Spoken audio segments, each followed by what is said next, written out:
Merci d'être là en si grand nombre, c'est très touchant. Donc, à mon tour, je veux remercier la pulperie de Chicoutimi pour son accueil, l'équipe de Saint-Fortuna et LSM également pour tout le travail de captation. Évidemment, Jennifer Gagné, merci, et toute l'équipe du 350e. Et encore une fois, merci à vous, le public, de vous être déplacé. Et bien entendu, merci à Gérard d'être avec nous, mais j'aurai l'occasion de le présenter dans quelques instants. Donc, quelques mots d'abord sur cette série des grands entretiens. L'idée derrière cette série, c'était d'essayer de revisiter l'histoire du Saguenay-Lac-Saint-Jean à partir de ces figures donc méconnues, oubliées, marginalisées. Autrement dit, essayer de proposer une sorte de décentrement par rapport au fameux récit des grands bâtisseurs du Saguenay qu'on entend souvent, qui est très important, là. C'est un récit qui est important, mais il me semblait important aussi de faire émerger des figures méconnues, voire oubliées, qui ont à leur manière contribué à façonner l'histoire de la région. Alors pour l'instant, on a 5 entretiens publics de prévus. Le prochain aura lieu en octobre avec mon collègue et ami Mathieu Arsenault de l'Université de Montréal, qui va nous parler d'une figure de la diplomatie Innu dans la région. D'ailleurs, il vient de sortir un ouvrage chez Boréal sur la question. Aujourd'hui, nous allons nous intéresser à la figure de Joseph-Dominique Gay. J.D. Gay pour les intimes, ou alors Joe Lebeu, on y reviendra, c'était un des surnoms qu'il avait. Et donc, une figure centrale des débuts du Chicoutimi industriel de la fin du 19e siècle, surtout, début 20e également. Entre autres fondateur du Progrès du Saguenay, maire de Chicoutimi à 2 reprises, mais aussi initiateur de la pulperie de Chicoutimi, le lieu dans lequel on se trouve aujourd'hui. Une figure très reconnue en son temps. Une figure reconnue de l'entrepreneuriat canadien-français de la région, qui a été de tous les projets, de beaucoup de projets de développement régional et qui a incarné, on y reviendra, mais une forme d'utopie industrielle pour le Saguenay, qui a eu ses hauts, qui a eu ses bas, et qui va en tout cas le mettre en forte concurrence avec d'autres intérêts dans la région, à commencer par ceux de la famille Price, mais aussi le haut clergé régional. Donc, figure reconnue en son temps, disais-je, mais dont la mémoire s'est un peu émoussée. C'est-à-dire qu'au fil du temps, on voit que la figure de J.D. Gay a peut-être pâli au profit de son acolyte J.E.A. Dubuc, à qui on vient de consacrer une exposition. On y reviendra. On pourra parler un peu de quelque chose comme un déclassement mémoriel de cette figure-là. Alors, en tout cas, pour nous en parler, on a le plaisir d'accueillir donc Gérard Bouchard, sociologue et historien bien connu, professeur émérite à l'UQAC, on l'a dit, et auteur d'une œuvre abondante. Alors, je dis toujours, moi, ce qui est extraordinaire avec Gérard Bouchard, c'est qu'il est un des rares chercheurs au Québec à avoir fait le grand triptyque, c'est-à-dire une œuvre marquante sur le plan régional. J'ai apporté d'ailleurs ici certains de ses ouvrages les plus marquants. Une œuvre marquante sur le plan national, en histoire du Québec, mais aussi sur le plan international. Il y a le Gérard Bouchard qui a eu une résonance internationale, notamment grâce à vos travaux sur les mythes nationaux, sur l'interculturalisme également. Donc, c'est une des grandes spécificités, ce qui vous honore à tout le moins. Et d'ailleurs, j'attire évidemment l'attention auprès de tout le monde. Je vais essayer de le prendre sans faire tomber mon micro. Son dernier ouvrage, Terre des humbles, évidemment, qui est un peu quelque chose d'une somme, quelque chose d'un aboutissement. Et peut-être votre ouvrage le plus personnel aussi, j'ai trouvé, à certains égards. Enfin, je vous invite évidemment à vous le procurer. Ouvrage qui donne suite à Quelques arpents d'Amérique, qui était paru il y a 20-25 ans, qui était peut-être plus axé là, sur vos travaux réalisés dans le cadre du fichier de population Balzac. Donc, la formule se veut un entretien d'1 heure environ que je vais avoir avec M. Bouchard autour de la figure de J.D. Gay. Après, on aura une période de questions, d'échanges avec le public. Vous êtes nombreux, donc vous pourrez le mitrailler de questions. Il est là pour ça. Et je commencerai d'abord par, Gérard, vous dire, quand je suis allé vous voir pour qu'on fasse cet entretien, on s'est assis dans votre bureau, parce qu'il est toujours à son bureau. Gérard, à 8 heures le matin, il est à son bureau, puis il travaille pas loin de chez moi, et il quitte le bureau à 5-6 heures le soir. Donc, il travaille encore beaucoup, il travaille plus que moi. Donc, je me suis assis dans son bureau, et j'ai dit, M. Bouchard, Gérard, s'il y avait une figure que vous souhaitiez discuter, une figure méconnue du Saguenay-Lac-Saint-Jean, ce serait qui? Et là, on a hésité entre 3 figures, en fait. J.D. Gay n'était pas la première figure que vous aviez évoquée. Il y avait Monseigneur Labrec. Il y avait le père Honorat aussi, hein, figure oblate, contestataire du milieu du 19e siècle. Mais vous avez finalement choisi d'aller vers J.D. Gay. Alors, spontanément, j'ai envie de vous demander pourquoi vous avez choisi ce personnage-là. D'abord parce que tu m'as donné la permission. C'est vrai.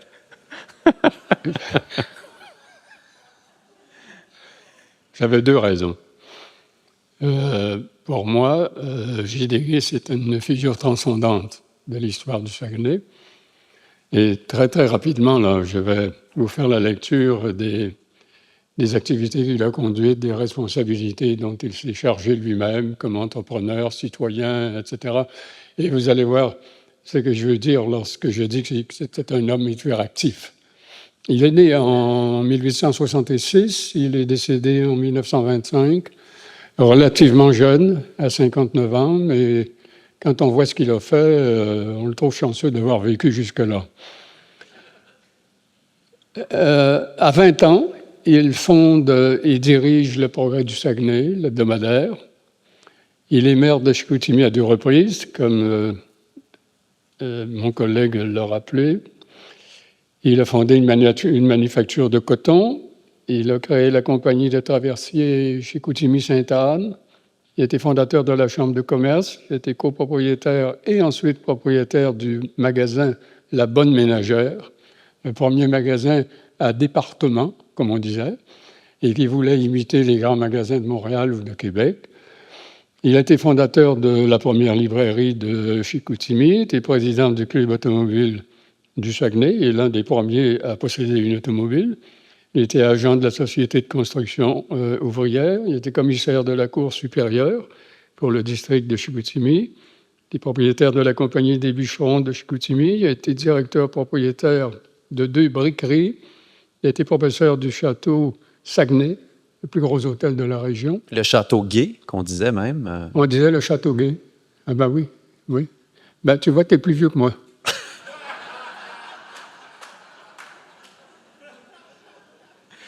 Il a été propriétaire de pourvoiries, où il invitait les investisseurs américains pour les convaincre de mettre de l'argent dans ses industries. Il était propriétaire d'une agence de voyage, était très actif dans l'immobilier. Lorsque Dubuc, il était question de construire une usine, Joguet se dépêchait d'acheter tous les terrains aux alentours. Et puis après ça, il les revendait, évidemment, au prix que vous imaginez. Il a été conférencier agricole à travers la région, conférencier extrêmement recherché. Il a fait le tour pratiquement de tous les villages de la région. Président de la Société d'agriculture, président de Cercle agricole, cofondateur avec Dubuc de la Bourse du fromage, parce qu'avant, les habitants vendaient leur fromage directement avec des agents qui venaient de Québec ou de Montréal et qui les flouaient. Alors, l'idée, ça a été de se mettre ensemble et puis d'avoir des représentants qui allaient négocier la vente pour eux. Bon, laissons le fromage, là, on va s'arrêter là. Mais la raison, c'est que c'est un homme remarquable, quand même. Et la deuxième, comme François Olivier l'a mentionné, c'est quelqu'un qui, étonnamment, occupe très peu de place dans la mémoire saguenayenne. Et là, il y a des raisons qu'on va avoir l'occasion de clarifier probablement au cours de notre entretien. Mais c'est vraiment une profonde injustice, absolument. J'aimerais, oui, puis on va revenir sur cette question de la mémoire. En fait, vous faites bien de rappeler tout ce qu'il a fait. Hein. Vous employez le terme d'entrepreneur polyactif pour caractériser, ce qui est une figure c'est pas une figure unique dans l'histoire du Québec. Hein. Il y en a d'autres des comme ça qui se sont adonnés finalement à toutes sortes d'activités avec une scolarité aussi relativement limitée. Il a fait quelques études de droit, mais il n'est pas nécessairement non plus un des plus instruits. Mais l'instruction et l'intelligence, c'est pas la même chose. C'est deux choses qu'il faut distinguer. Là. Moi, je suis assez instruit. Moi. On peut dire intelligent aussi. C'est ce que j'attendais. J.D. Gay, c'est une autre particularité, c'est qu'il a certainement des répliques dans d'autres régions du Québec à la même époque, mais ces répliques-là sont également méconnues. Parce que ceux qui ont fait l'histoire des entrepreneurs, l'histoire économique, etc., ont travaillé sur les très grandes figures nationales, surtout à partir de Montréal, de Québec. Ils ne sont pas allés voir vraiment dans les régions. L'histoire régionale est en déficit, d'ailleurs, au Québec. Et il y a certainement des répliques de J.D. dans d'autres régions du Québec, d'autres répliques aussi de l'histoire économique et sociale du Saguenay, à l'époque dont nous allons parler, mais qui ont été très peu étudiées. Vous avez des petites diapos à côté ici. J'ai retrouvé les photos des parents de Joseph Dominique Gay. Et j'aimerais qu'on parle un peu de ses origines sociales et de l'héritage familial, parce que c'est très important pour comprendre comment il est advenu, comment il a investi aussi dans toutes ces activités-là. Donc, vous l'avez dit, il est né en 1866 à Chicoutimi. C'est le 9e d'une famille de 11 enfants. Il appartient d'ailleurs à une famille pionnière du Saguenay. Son père, Johnny Gay pour les intimes, hein, avait migré de la Malbaie jusqu'ici, dans les années 1850. Mais son père, ce qu'il faut savoir, hein, c'est que son père a occupé des fonctions importantes. Il était maire, un grand commerçant. On disait même qu'après l'évêque, c'était le francophone le plus puissant de Chicoutimi. Et sa mère, Marie-Émilie Gay, était également très impliquée dans ses activités commerciales. Donc, peut-être nous parler un peu le poids, justement, de l'importance de ce capital familial pour comprendre comment Joseph Dominique Gay devient Joseph Dominique Gay. Oui, justement, ça donne l'occasion de faire ressortir un élément essentiel dans la vie de Gay, ce qui a été peut-être le moteur de sa motivation. Pourquoi toute cette hyperactivité? Je crois que tout se ramène à une motivation. Son père était un commerçant qui avait bien réussi, qui avait même accumulé une certaine richesse dans les proportions de l'époque, et qui s'est toujours plaint de ce que la progression de ses affaires avait été empêchée par le monopole que les Price avaient établi sur les réserves forestières au Saguenay, et ensuite sur le réseau de scieries qu'il avait construit un peu partout, et qu'il avait donc tiré tous les bénéfices de l'industrie forestière. Et John Gay expliquait que c'est vraiment ce qui avait été la raison qui l'avait empêché de devenir encore un plus grand entrepreneur. Cette mémoire-là a été transmise à la famille, et notamment chez J.D. Gay. Il était un ennemi absolu de Price. Et le grand but de sa vie, c'était de défaire le monopole des réserves forestières que Price s'était négocié, qu'il avait obtenu auprès du gouvernement. On ne sait pas très bien de quelle façon d'ailleurs. Voilà un projet de recherche qui sera extrêmement intéressant.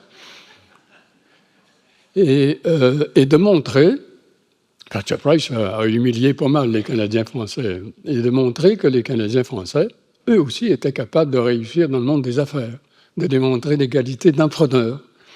Et ça a été la courbure de toute sa vie.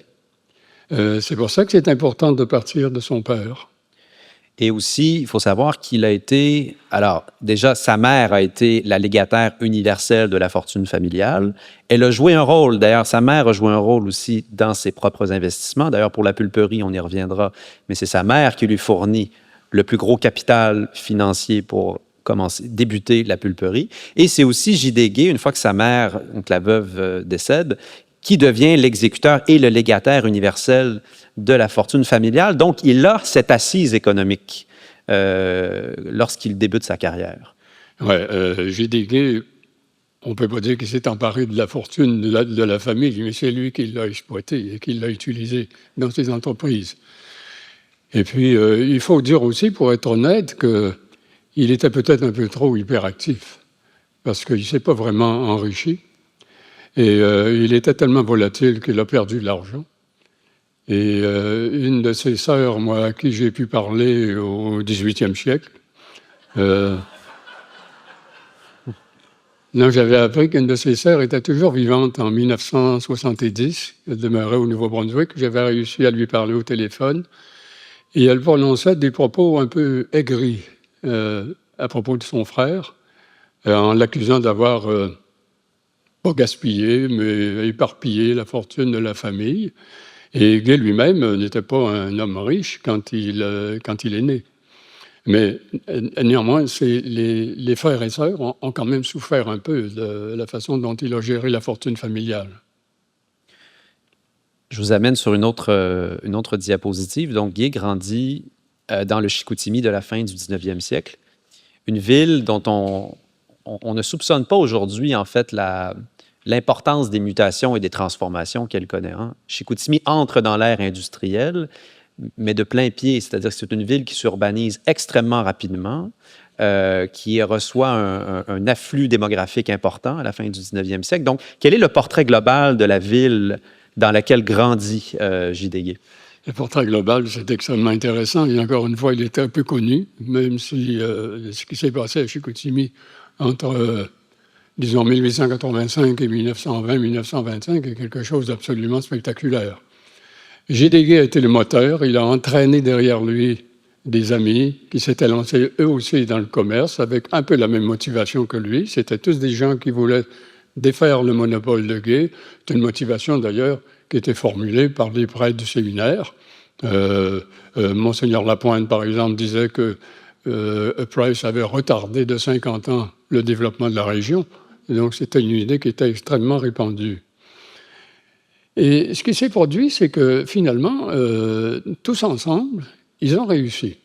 Pendant une vingtaine d'années, ils ont vraiment réussi. Ils ont même connu des succès extraordinaires. Alors Dubuc est le plus connu, évidemment, avec son usine qui s'est étendue à l'échelle internationale.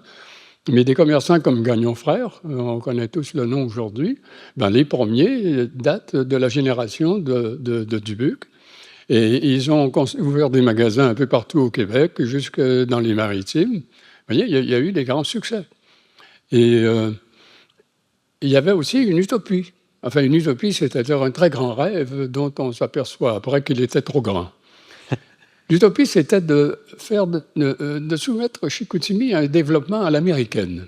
Ces gens-là étaient obnubilés par les États-Unis. Et Gay, il avait voyagé beaucoup. Et il avait vu les usines, comment ça démarrait, qu'est-ce que ça donnait.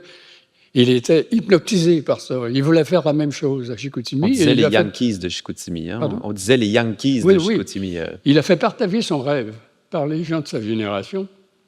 Et finalement, ça a été connu à l'échelle nationale. Les journaux de Québec et de Montréal en parlaient. Les journalistes venaient ici. Et quand ils voulaient traduire la volonté de l'utopie qui était en marche, ils parlaient des Yankees du Lac-Saint-Jean, de Chicoutimi comme étant le Chicago du Québec.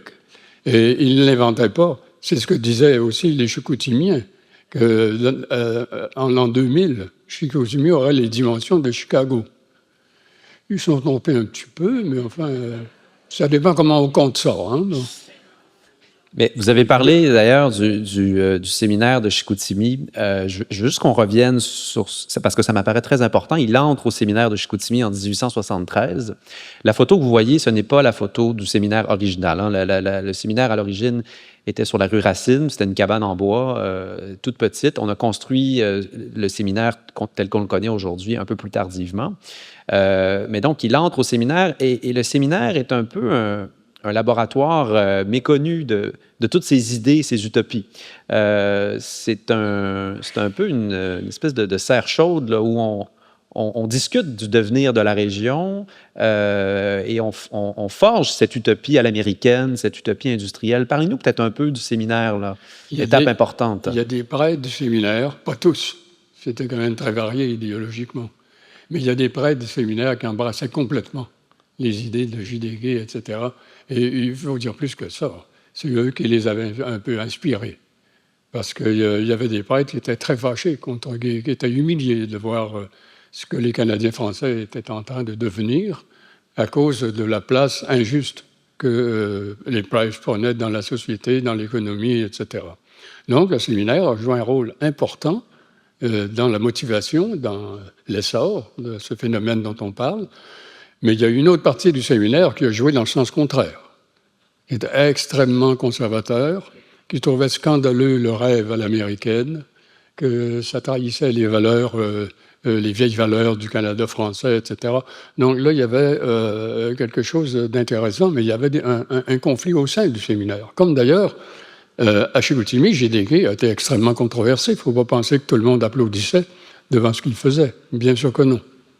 Ce conflit des utopies, à la fois l'utopie, disons, religieuse, l'utopie industrielle, C'est intéressant parce que moi, j'ai toujours l'impression que c'est une partie de la mémoire du Québec et du Canada français qu'on a un peu oublié. C'est-à-dire qu'on a cette image du Canadien français, porteur d'eau, né pour un petit pain, déclassé socialement, mais il y a aussi cette histoire d'une petite bourgeoisie francophone. Vous avez parlé de Dubuc, de Gagnon, on pourrait parler de l'entreprise Côté-Boivin. J.D. en est aussi le représentant. Hein. Donc, ils ont incarné un peu, qui font un peu mentir l'idée reçue selon laquelle les Canadiens français souffraient d'une sorte de handicap culturel qui les rendait impropres aux affaires ou qui ne pouvaient pas investir cet espace-là. J.D. fait un peu mentir ça, non? Hein? Oui, avec toute sa génération. Avec toute sa génération. C'était une des choses qu'il voulait prouver. Et moi, c'est curieux parce que, en lisant les journaux de l'époque, les déclarations de Gay et de ses amis, de quoi parlait-il? Il parlait de progrès, il parlait d'une affirmation des Canadiens français dans le monde des affaires, il parlait de liberté, il parlait d'éducation, il parlait de lutte contre l'entreprise coloniale et même colonialiste que représentait la famille Price. À quoi ça fait penser, ce vocabulaire-là? À la Révolution tranquille. C'est exactement les mêmes vocabulaires. C'était le même phénomène à échelle réduite, mais qui a échoué à partir des années 1920 à peu près. Et à mon avis, la raison principale de l'échec, c'est qu'à cette époque-là, il n'y avait pas l'État qui finançait les opérations, comme on a vu durant la Révolution tranquille, où l'État a joué un rôle primordial. Sans le rôle de l'État dans les années 60, la Révolution tranquille, peut-être qu'il n'y en aurait pas eu d'ailleurs. Et le Québec d'aujourd'hui ne ressemblerait pas à ce qu'il est. Donc, il y avait, tu parles de deux utopies, parce qu'il y avait une deuxième utopie, qui était celle de l'Église, celle du haut clergé.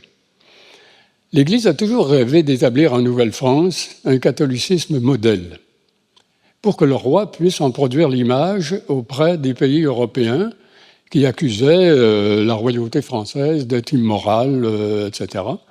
Alors, l'Église avait eu cette mission-là, d'édifier un catholicisme modèle, et elle n'a pas réussi. Les Canadiens français étaient réfractaires, etc. Après les rébellions de 1837-38, alors que l'industrialisation progressait, mais aux mains des Anglais, que les nouvelles terres qui allaient être attribuées, c'était à des anglophones, alors l'Église s'est cherché un autre terrain. Et on dirait qu'elle a regardé partout au-delà de la vallée du Saint-Laurent, et puis là, elle est tombée sur le Saguenay, vierge. Il y avait des Indiens, mais ça ne les fatiguait pas. Un grand territoire bien entouré de montagnes qui pouvait faire obstacle à la diffusion des mauvaises idées qui venaient des villes. Et là, ils pourraient librement concrétiser leur rêve d'un catholicisme modèle. Mais ça voulait dire que, dans leur esprit, l'Église devait être l'autorité principale de la société, que l'État, les tribunaux, etc., tout cela était géré par l'Église. Il y avait une formule de Monseigneur Labrèque qui est très éloquente. C'est pas l'Église qui est dans l'État, c'est l'État qui est dans l'Église. Alors, ça s'appelle, ce régime-là qu'on voulait instituer, ça s'appelle une théocratie, qui ne tolère pas les autres initiatives qui sembleraient la menacer. On parlait d'ultramontanisme, je pense, à l'époque. Hein? C'était ça un peu? Ici, au Saguenay, le mot n'a pas vraiment circulé. C'était à Montréal ou dans les autres diocèses. Le mot théocratie, d'ailleurs, non plus. Mais tout ce que faisait l'Église incarnait le modèle de la théocratie. Et J.D. en a beaucoup souffert. Parce que l'évêque était extrêmement sévère, il surveillait ce que les journaux publiaient, ce que les journalistes disaient, et quand ça n'allait pas dans le sens de leur vue théocratique, l'évêque convoquait le directeur du journal à ses bureaux et lui dictait ce qui serait l'article du prochain numéro, en disant « excusez-moi » et en disant à leur lecteur « excusez-moi, je suis allé trop loin, je me suis trompé aussi, j'ai manqué de sagesse, et voilà ce que j'aimerais dire à ce sujet-là. » Ça s'est fait à plusieurs reprises. J.D. a été convoqué à diverses reprises à l'évêché. Jamais il n'a donné suite aux injonctions de l'évêque. Alors tout de suite, là, ça rendait les relations pas très bonnes. Et ça explique en partie ce qu'on disait au début, que la mémoire de J.D. dans la région n'a sûrement pas été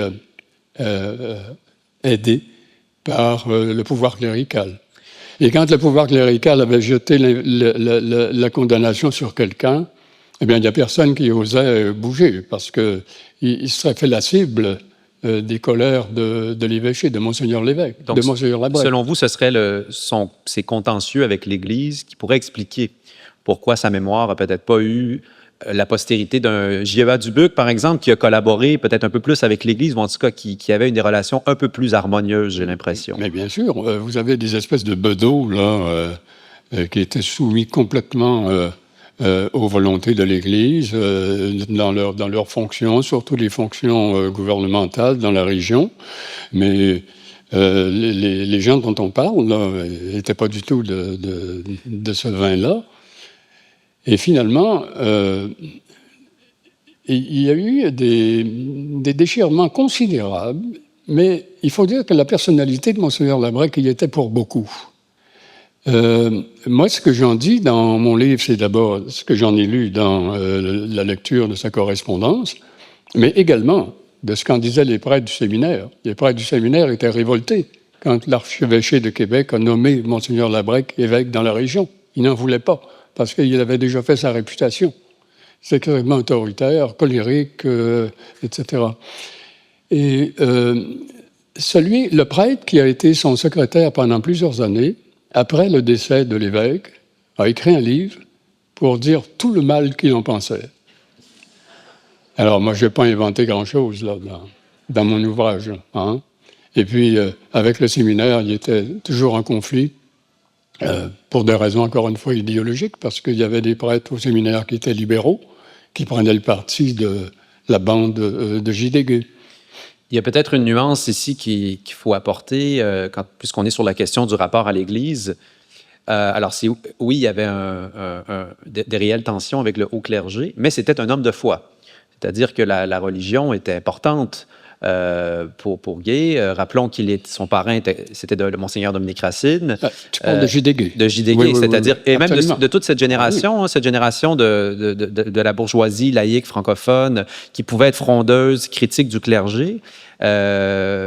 Mais il y avait un rapport à la foi quand même qui était là, au catholicisme qui était là. C'était un homme même très pieux. J'ai en tête les lettres qu'il écrivait à son fils, qui lui demandait constamment lorsqu'il était au front en Europe, s'il priait, s'il allait à la messe à l'occasion. Tous les gens dont on parle étaient tous des grands catholiques, très pieux. Vraiment, ils étaient irréprochables. Mais aux yeux de l'évêque, ça ne suffisait pas. J'ai dit tantôt que Price avait humilié les Canadiens français. Alors, si vous voulez en avoir un avant-goût, allez près de l'hôpital pour voir le monument que la famille Price s'est érigé en 1881 sur un promontoire qui dominait toute la ville. Et lisez ce qui est écrit sur les 4 faces du monument.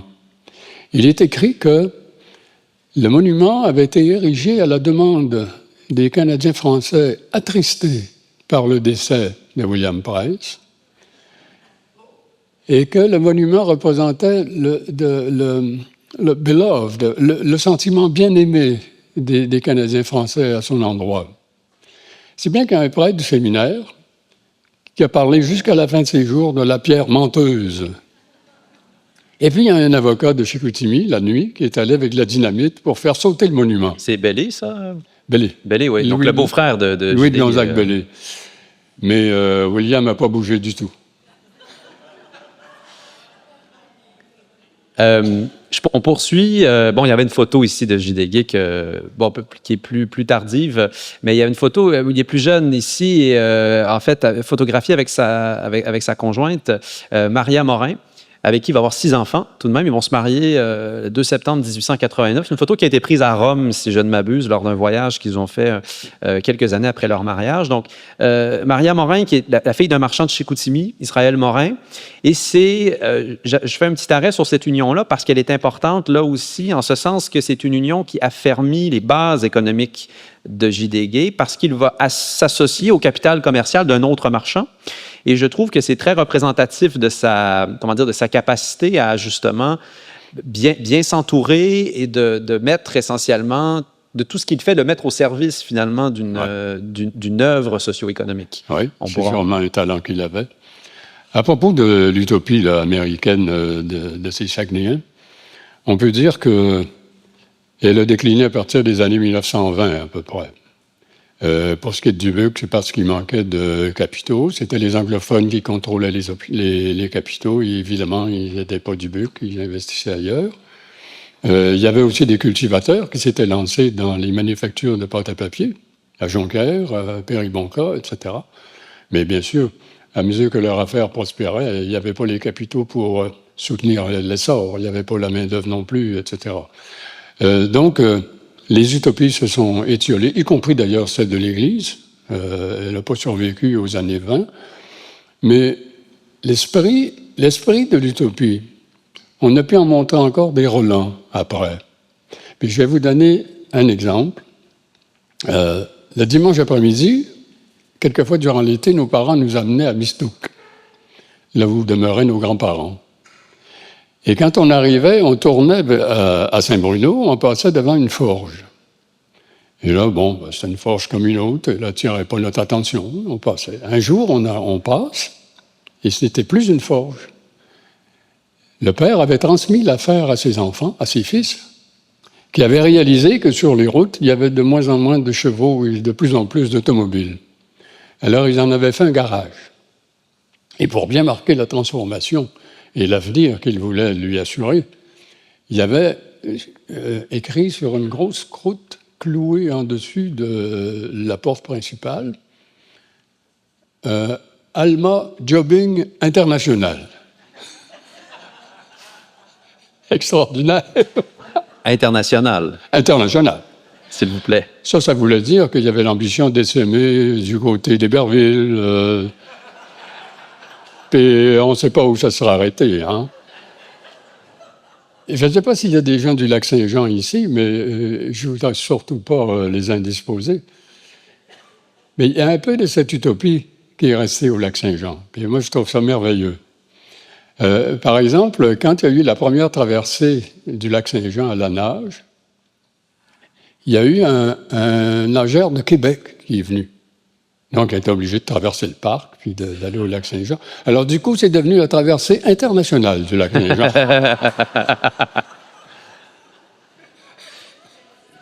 Je voudrais qu'on parle un peu du journaliste, parce que fondamentalement, ce qu'il est, c'est sa vocation première. Le journalisme, il va aller à Québec, hein, il va tenter la formation en droit, mais il va revenir assez rapidement au Saguenay. Et dans sa jeune vingtaine, il va fonder Le Progrès du Saguenay, donc en 1889. En fait, je crois que le journal est fondé en 87, mais il le prend formellement en 89 avec son frère Alphonse Gay et son beau-frère Louis de Gonzague-Bellé, dans un contexte de croissance de la presse à grand tirage.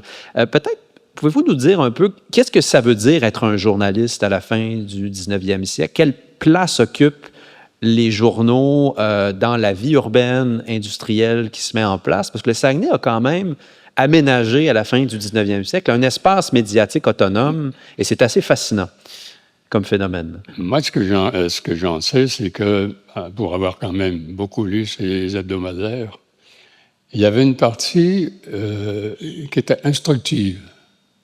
On renseignait les gens sur des choses élémentaires, sur le plan technique, etc. Des choses qu'il fallait apprendre si on était cultivateur ou mécanicien, etc. Il y avait aussi une partie qui excitait l'imaginaire. Les grands faits extraordinaires qui s'étaient produits durant la semaine à l'échelle du monde. Personne ne garantit que ces choses-là s'étaient vraiment produites, mais ça produisait l'intérêt formidable au Saguenay. Les vieux répétaient ça après dans les entrevues que j'ai faites d'ailleurs. Je voyais des rebonds de ce qu'ils avaient lu dans le journal de JDG, mais dans les autres hebdomadaires aussi. Une grosse rumeur qui était apparue à un moment donné, par exemple, c'est qu'il y avait quelqu'un qui avait prédit qu'un jour, les bateaux voleraient. Les habitants riaient de ça. Bon, et troisièmement, il y avait des idéologies, c'est-à-dire des combats, parce que les presses contrôlaient leur journal, la bande dont on parle autour de Gay contrôlait Le Progrès du Saguenay, Et là, c'était une chicane perpétuelle. Là. Puis Gédégué était très doué. Ah oui, mais c'est un chroniqueur, c'est-à-dire c'est un journaliste la ligne entre journaliste et chroniqueur à l'époque est assez fine, mais il publie beaucoup et il trempe sa plume dans le vitriol. C'est un journaliste Oui. qui est très dans le combat des idées. Il fait du journalisme d'opinion, en fait, beaucoup. Puis c'était son opinion à lui. Il défendait ses affaires. Oui, il exactement. défendait ses affaires. Et j'ai même en tête cette lubie un peu qu'il avait, qui rejoint un peu cette utopie dont vous nous avez parlé tout à l'heure. Hein. Il fait la promotion d'un chemin de fer qui relierait le Saguenay à la baie James et la baie James à la côte Pacifique. Oui. Il y a cette idée qui circule beaucoup. Il rêve de ce chemin de fer-là, dans un contexte aussi hein, où, faut se rappeler, la fin du 19e siècle, le chemin de fer est au cœur de la politique nationale du Canada là, depuis la Confédération. Il faut... Il y aurait beaucoup de choses à dire au sujet de Gédégué, mais par exemple, la politique municipale était corrompue. Un mandat, c'était presse, c'était les hommes de presse qui étaient élus et qui la contrôlaient. Le mandat suivant, c'était Gédégué, puis ces gens, mais ils étaient chez tous. Ils détruisaient les urnes dans les bureaux, ça allait pas bien, etc. Mais le pire, c'était Price, bien sûr, parce que lui, il avait des boulets. Et il faisait tout le tour des endroits où il y avait des urnes. Et à un moment donné, il avait été extravagant. Là. Il en avait trop détruit, puis ses candidats avaient gagné une victoire épouvantable. Et Gay avait écrit qu'ils avaient gagné haut les mains. Il avait le sens de la formule. Oui. Vous avez parlé de politique. Parlons un peu du maire aussi, parce qu'il y a le journaliste, mais il sera aussi, en même temps, maire de Chicoutimi. On l'a dit à deux moments, donc de 1895 à 1902, premier mandat, et brièvement, en 1922, pendant un an, 1922-1923, il était malade à ce moment-là. Il a pour ambition, à ce moment-là, dit-il, de mettre Chicoutimi à l'heure des grandes villes. Donc, il devient maire alors que Chicoutimi, justement, est dans une situation économique difficile, mais surtout dans un contexte où la politique municipale à Chicoutimi est dominée par Price depuis plusieurs années. Donc, c'est une autre manière de canaliser son combat contre Price, la politique municipale. Son journal était une arme de combat. Oui. Hein? Alors, pour revenir à ce que les journaux présentaient, il y avait des choses, évidemment, qui n'avaient aucun sens, qui étaient amusantes. Mais Gédégué, ça permet de voir que Gédégué était devenu quelqu'un du peuple, qui était très aimé du peuple. Parce qu'il racontait des choses qui intéressaient les gens pas instruits, etc. Si bien que les gens lui faisaient confiance. Par exemple, des gens lui écrivaient. Ils disaient, « Monsieur Gay, qu'est-ce que c'est la différence d'un roi et un dictateur? Comment on guérit le souffle d'un cheval qui en est atteint? Et puis, vous seriez très aimable si vous pouviez me faire une petite commission à Chicoutimi, là, parce que c'était quelqu'un qui s'était rendu populaire, qui avait établi sa réputation, et les gens lui faisaient confiance. C'est ce qui lui permet de se faire élire, entre autres. Notamment. Parce que c'était pas rien de gagner quand même le conseil de ville contre les Price à ce moment-là. Ben oui. C'était tout un exploit. Et d'ailleurs, la période à la mairie est marquée par beaucoup de procès contre les Price. Les Price sont très, très actifs dans la critique de son administration, qui n'est pas, qui n'est pas tout blanche. Hein, il y avait un peu de patronage aussi, autant sous les Price que sous le mandat de Gay. Oui. Par exemple, quand Gay était au pouvoir, il versait des bonus généreux à la compagnie de pulpe. Et quand les Price étaient au pouvoir, ils faisaient la même chose pour la compagnie. C'était la belle époque, quoi. Mais aussi, c'est qu'il est même le principal, comme maire. Alors, comme maire, il voulait électrifier la ville, développer un système d'aqueduc, et je crois qu'il était même investisseur lui-même dans les compagnies qui électrifiaient, qui faisaient l'aqueduc. Oui. D'abord, il était un peu partout. Hein? Il dirigeait beaucoup de choses. Mais c'est pas rien, quand même. L'espace municipal, à la fin du 19e siècle, c'était un lieu de pouvoir important à l'époque. Puis, Gédégué, il y a un volet là, que j'ai évoqué trop rapidement, mais il s'intéressait vraiment à l'agriculture. Il était propriétaire de quelques fermes. Il y en a une qui a gagné un prix du gouvernement. Et ils voulaient relever la technologie, le rendement des fermes. À ce moment-là, les vaches ne donnaient pas de lait l'hiver parce qu'elles étaient trop mal nourries. À partir de l'automne, ils ne pouvaient plus avoir de lait. Alors, c'était un des combats de J.D. Il faisait le tour de toute la région pour convaincre les habitants de changer leur culture pour mieux nourrir leurs vaches, pour qu'ils aient plus de lait et qu'ils puissent vendre plus de fromage en Angleterre. Mais c'est seulement au milieu du XXe siècle que les cultivateurs de la région se sont mis à mieux nourrir leurs vaches pour qu'ils donnent du lait pratiquement toute l'année. Mais J.D. travaillait là-dessus depuis la fin du 19e siècle, quand même. Et la production laitière, les beurreries, les fromageries, on oublie à quel point ça a été extrêmement important pour la région et très tôt. Hein? Oui, puis là, il y a toutes sortes de... Quand j'ai dit qu'il avait créé une bourse du fromage avec Dubuc, c'est pas pour rien. C'est que à la fin de l'été, les habitants allaient porter leur fromage au quai de Roberval. Puis il y en a d'autres qui faisaient la même chose au quai de la baie des Haras. Puis à Roberval, à un moment donné, il y avait eu une émeute parce que les acheteurs de Montréal qui venaient pour acheter le fromage baissaient les prix. Puis les habitants ne pouvaient rien faire. C'était les seuls à qui ils pouvaient les vendre. Et c'était la même chose avec les bleuets. Alors les bleuets, par exemple, s'ils restaient dans les boîtes pendant plus que 48 heures, il n'en restait pas grand-chose. Alors à un moment donné, les habitants s'étaient révoltés et puis ils avaient jeté les bleuets sur le lac Saint-Jean. C'est pour ça que la bourse du fromage a été quelque chose d'extrêmement important pour les cultivateurs. Le Dubuc et Gay en ont pas retiré grand-chose, finalement. C'était vraiment pour rendre service à la classe agricole. Donc, au fond, il y avait cette utopie industrielle chez lui, mais il avait aussi un pied dans le développement et la modernisation de l'agriculture. Ouais. Industrie et agriculture. Or, on sait très bien que l'industrie contribue à dévitaliser les campagnes. Comment est-ce qu'il réconciliait ces deux aspects-là, ces deux veines de développement-là? Comment l'industrie pouvait-elle s'articuler harmonieusement avec l'agriculture dans un contexte où l'industrie urbanise, amène les cultivateurs dans les villes? Est-ce qu'il n'y a pas une sorte de contradiction ou de difficulté à réconcilier ces deux idéaux-là? Je pense qu'il n'y avait pas beaucoup de cultivateurs qui émigraient en ville pour travailler dans l'industrie. Parce que la fécondité était très forte partout. Et la main-d'œuvre se reproduisait finalement. Alors évidemment, les succès de l'entreprise Dubuc et l'essor qu'elle prenait à l'échelle internationale attiraient des immigrants. Des techniciens, entre autres, qui voulaient venir travailler parce que les salaires étaient bons. Il y avait besoin de techniciens. Mais il y avait surtout besoin de journaliers. Et ça, la ville en produisait plus qu'il en fallait. Alors, à la campagne, il y avait des grandes familles, mais il n'y avait pas beaucoup d'immigration individuelle vers le secteur industriel. Parce qu'il y avait encore beaucoup de terres à ouvrir, beaucoup de terres arables qui pouvaient être mises à profit. Et de génération en génération, le surplus démographique allait s'établir sur les nouvelles terres. Les choses ont beaucoup changé à partir des années 1925-1930, quand toute la terre arable a été occupée. Ouais. Et là, il y a eu un arrêt catastrophique. Mon père, à moi, par exemple, avait 25 ans à ce moment-là.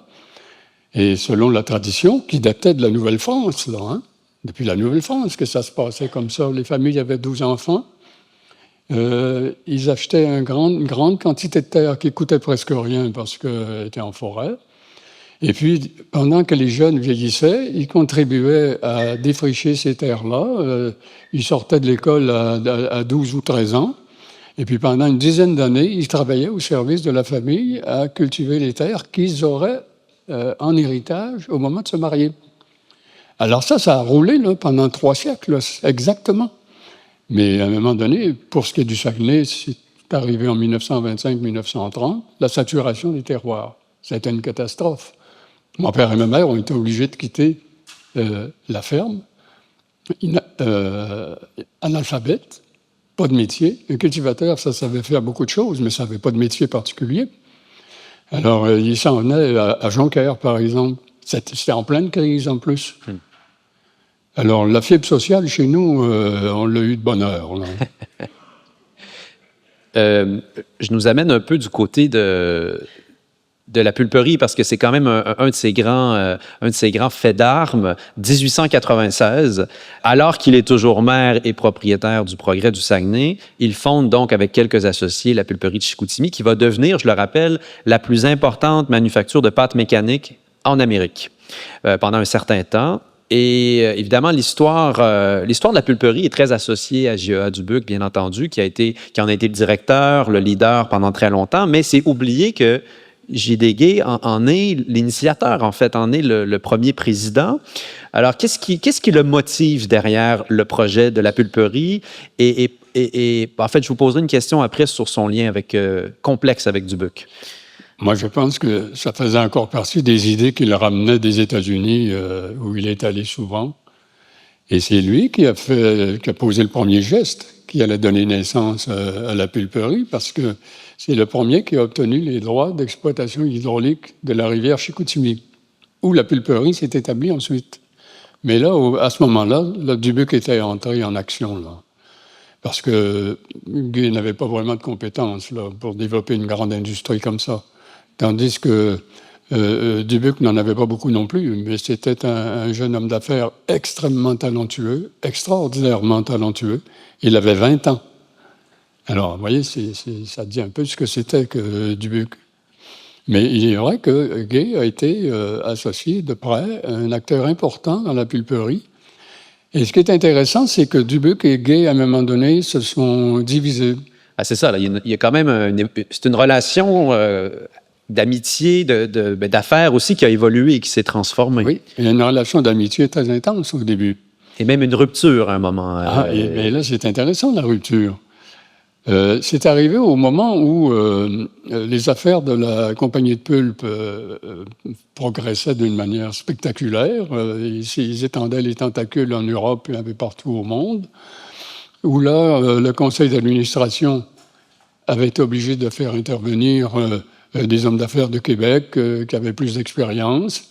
Et ça enlevait de la place aux actionnaires locaux, quand même, là, qui se trouvaient un peu dépassés. À partir d'un certain moment, les réunions du conseil d'administration ont eu lieu à Québec plutôt qu'à Chicoutimi. Alors là, Gay commençait à refroidir un peu là. Mais le coup s'est donné lorsque Dubuc a décidé, et les actionnaires ont décidé qu'il fallait déplacer le quai. Parce que la production qui sortait des usines était chargée sur des barges, parce qu'il n'y avait pas assez d'eau, il n'y avait pas assez de profondeur. Était chargée sur des barges qui allaient vider ça sur des transatlantiques qui attendaient plus loin, à hauteur de Saint-Fulgence à peu près. Alors là, ils se perdaient du temps, puis de l'argent, etc. Alors Dubuc a dit, il faut déplacer le quai à la BDA, il y a un port naturel, et là, vraiment, là, on va pouvoir travailler plus à l'aise, faire plus d'argent, etc. Là, ça veut dire que c'était le bras international là, qui triomphait dans l'orientation de la compagnie. Mais Gay n'était pas de ces eaux-là, lui. Il pensait à l'économie régionale, aux petits entrepreneurs qui étaient ses amis, des vocations qu'il avait lui-même suscitées et qu'il n'y avait pas d'ambition internationale. Alors, autrement dit, Gay a révélé sa dimension régionale par rapport à Dubuc, qui, lui, se vouait à l'international. C'est intéressant sur le plan économique, mais ça a transpiré sur le plan personnel. Après ça, les deux personnes ont été en conflit. Si bien qu'autour, je crois, de 1909-1910, Gay se retire à peu près complètement de la pulperie, sauf erreur. Je ne sais pas s'il reste actionnaire ou là, je n'ai pas les détails. Il accuse Dubuc d'avoir manœuvré pour l'évacuer du conseil d'administration. Ouais. Enfin, ça n'a pas beaucoup d'importance, là. Mais le fond de l'affaire est intéressant. Quel était le lien de J.D. Gay avec le monde ouvrier? Alors, je souvenir avoir lu quelque part qu'il avait une grande sensibilité pour la promotion sociale des ouvriers du bassin. Même, il était même lui-même propriétaire de plusieurs terres du bassin. Il voulait que les ouvriers accèdent à la propriété. Je sais qu'il y a un début de syndicalisme qui émerge aussi à la pulperie. Alors, comment il se positionne par rapport à cette question-là? Il voulait que les Canadiens français accèdent à la propriété à condition qu'ils les achètent de lui. Ah. C'est pratique. Ce qui est arrivé, c'est que Gay a fait un peu d'argent, hein, comme ça, en vendant les terres, dans l'immobilier. Quand la compagnie allait ouvrir une usine ou quelque chose à la baie, par exemple, ben, Guy se dépêchait d'aller acheter tous les terrains autour du futur emplacement. Puis là, ben, Dubécourt ne veut rien dire. C'est un grand propriétaire foncier de la région, hein, Oui, soulignons-le. mais il revendait très vite, et puis apparemment, c'est pas sûr qu'il faisait beaucoup d'argent. Ou bien il en faisait, puis il le gaspillait. Parce qu'il n'a pas laissé beaucoup d'argent. Ouais. Bon. Mais sur la question ouvrière, est-ce que c'est romancé, ça, ou c'est vraiment quelqu'un qui avait une sensibilité vraie, là, ancrée, vérifiée pour Moi, je pense rehausser le statut des ouvriers, en tout cas? Je pense qu'il tenait très à cœur la promotion sociale des Canadiens français, pour qu'ils soient éduqués, qu'ils puissent faire une meilleure vie, avoir des meilleurs postes, élever des familles plus heureuses, etc. Ça, vraiment, c'était très important pour lui. Même si, par ailleurs, de la main gauche, c'est lui qui manœuvrait les choses secondaires. Hein? Mais ça, oui, moi, je crois que c'est très vrai, ça. C'est très vrai. Et c'est pas pour rien que les gens du milieu populaire, ils faisaient confiance, ils l'aimaient beaucoup. Le temps file et je veux quand même qu'on puisse couvrir, je dirais, l'autre volet de sa vie d'entrepreneur, parce que oui, il était très impliqué à la pulperie, mais c'est oublié, vous l'avez souligné en début d'entretien, qu'il est impliqué dans 1000 autres affaires, notamment l'hôtellerie, les loisirs, la culture du loisir, l'hôtellerie, et notamment le fameux Château Saguenay, dont il a été le principal investisseur, le dirigeant. C'était un hôtel construit en 1897, plus gros hôtel de la ville, inspiré du château Frontenac.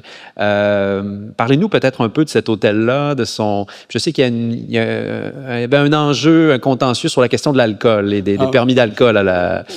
On ne parlera pas de ça. Hein, non, d'abord, c'était un... Est-ce que c'est le Château Saguenay? Oui. C'est le Château Saguenay, ça, oui. C'était le plus gros hôtel, l'un des plus gros hôtels de la région, avant qu'à Roberval apparaisse le château, je ne sais plus comment il l'appelait. Et c'était les grands invités de marque qui venaient là. Et quand je parle des grands invités de marque, là, lorsque le train arrivait en gare, là, il y avait une grande partie des citoyens de la ville qui allaient voir qui allait en descendre. Il y avait des nobles européens, il y avait le lieutenant-gouverneur, il y avait des familles, des membres de la famille royale de Londres, il y avait des milliardaires, disons des millionnaires américains. Et puis il y avait les Melons qui arrivaient avec leur train. Alors là, évidemment, les gens étaient impressionnés. Alors, tous ces gens-là descendaient au château Saguenay. Puis il y avait tout ce qu'il fallait pour les recevoir correctement. Il y avait notamment, à l'époque où le clergé luttait pour interdire la consommation de l'alcool, ben, au château Saguenay, il était assez... il était... Mais en pleine prohibition, il servait de l'alcool. Oui, donc l'évêque, ça ne lui faisait pas plaisir, évidemment. Et lui-même, J.D. avait un train de vie riche. On dit qu'il avait un jardin d'hiver dans sa grande maison. Il y avait même un aquarium avec des espèces de la région qui pouvaient servir lors de grands dîners chez lui. C'est vrai, ça? Oui, mais il y avait une livrée aussi. Il y avait 4 ou 5 domestiques dans sa maison. Il possédait un gros yacht sur lequel il faisait un gros party chaque été avec les élites de la ville. Il a gaspillé pas mal. En tout cas, encore une fois, moi, quand j'ai parlé à sa sœur, là, elle n'était pas de bonne humeur. J'ai une photo ici de J.D. Gay avec un panache sur le dos. Nous, vous l'avez à l'écran ici, nous, on l'a juste ici. Photo de 1915. C'était un grand chasseur. Il avait même un club de chasse, une pourvoirie. Hein, c'était un autre... En fait, on dit que c'est un des premiers aussi à avoir développé l'industrie touristique à Chicoutimi. Il amenait les gens qui visitaient, les touristes, à faire de la chasse. C'est exact. Et il avait quelques pourvoiries.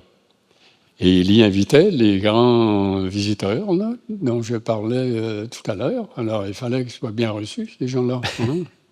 On dit aussi que c'était un des premiers à avoir une automobile dans la région. Il faisait le service de taxi. Oui, il a fondé le club automobile. Club automobile, oui. Et l'automobile, à ce moment-là, à chaque année, il y avait la bénédiction des automobiles par l'évêque. Et là, toutes les automobiles, si possible de la région, là, parce que ça prenait quand même du temps à venir du lac Saint-Jean, là, les routes n'étaient pas ce qu'elles sont aujourd'hui, mais tous ceux qui pouvaient, qui avaient une voiture, venaient, puis là, ils stationnaient, je ne sais pas où, mais enfin, apparemment, ça attirait des foules qui venaient voir les automobiles. Il y avait une bénédiction quand même, là, mais c'était comme une grande exposition de voitures. C'était formidable, la voiture. Moi, quand j'interviewais des vieilles personnes, elles me racontaient toute la première voiture qu'ils avaient vue. C'était une voiture de l'industrie qui fabriquait le sirop Gauvin à Montréal. Puis sur les portes, il y avait marqué « sirop Gauvin ». Alors lui, il venait une fois par année, il faisait le tour du lac Saint-Jean, ça lui prenait une dizaine de jours parce qu'il tombait dans les trous, il était en panne. Finalement, chaque cultivateur avait quasiment une histoire à raconter qui avait sorti la voiture du sirop Gauvin d'un trou quelconque. Mais ça vraiment, les habitants, là, c'est comme si c'était eux autres, là, la voiture du sirop Gauvin. Et puis ils achetaient du sirop. Je nous amène vers la fin de la vie, puisque l'entretien va bientôt se terminer, mais assez rapidement, au début du 20e siècle, on sent que J.D. Gay ralentit, qu'il se place un peu plus en retrait, qu'il reste présent, mais dans des rôles relativement secondaires, plus effacés. Il y a il y a eu des problèmes de santé, mais c'est pas que ça. Il y a quelque chose d'un déclin aussi dans la fin de sa vie. Je ne sais pas si vous pourriez nous parler un peu de ça. Moi, je pense que je le dis comme ça dans le livre, mais en tout cas, ce soir, je vais vous le dire comme ça.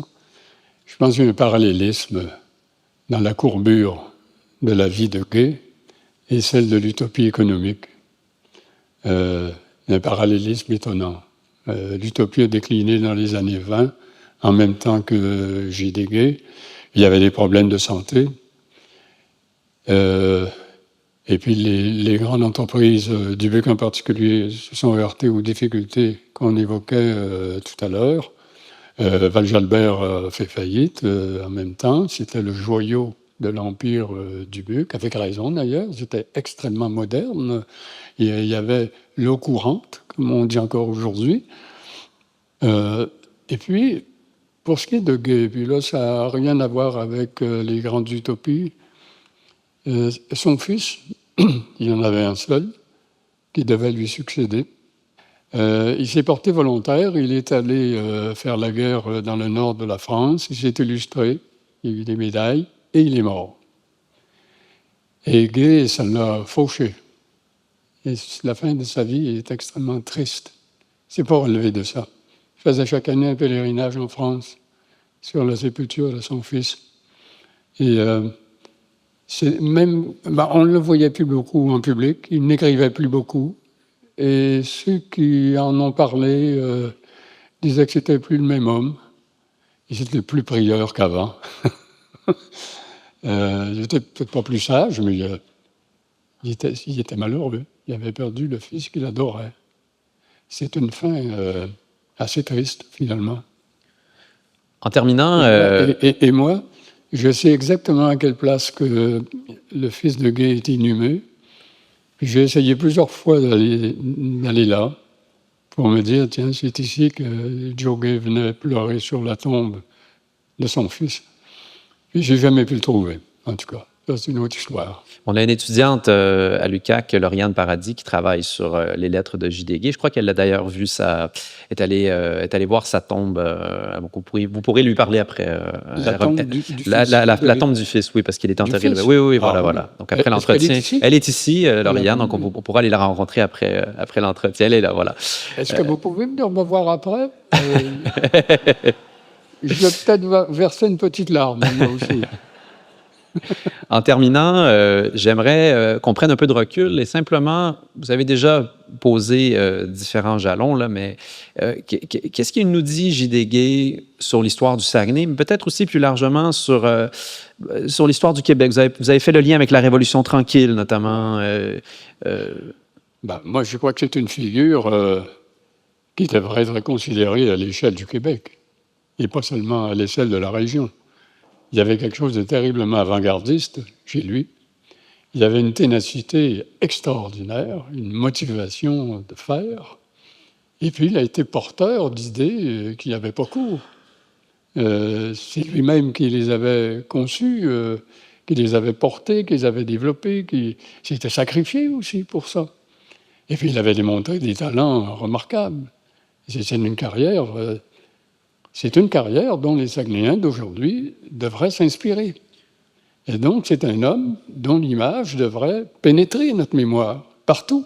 Des monuments, dans les manuels d'histoire, les émissions annuelles de télévision, les rappels historiques à toutes sortes d'occasions. Jamais on n'entend parler de lui. C'est vraiment quelque chose d'injuste, profondément injuste, et qui nous appauvrit. Les jeunes, je pense que ça leur ferait du bien de savoir que dans la région, il y a eu des figures comme ça. Et ce n'est pas seulement des hommes politiques de Québec ou des grands hommes d'affaires de Montréal, etc., qui ont fabriqué le Québec. C'est des gens comme ça. Et comme ils étaient en région et que leurs moyens étaient limités, ben la portée de ce qu'ils ont fait n'a pas vraiment débordé la région. Mais c'est de notre faute. On aurait dû cultiver sa mémoire, au moins.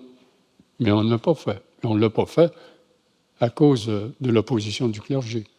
Parce que vous savez que le clergé, ça coûtait cher, hein, s'opposer au clergé.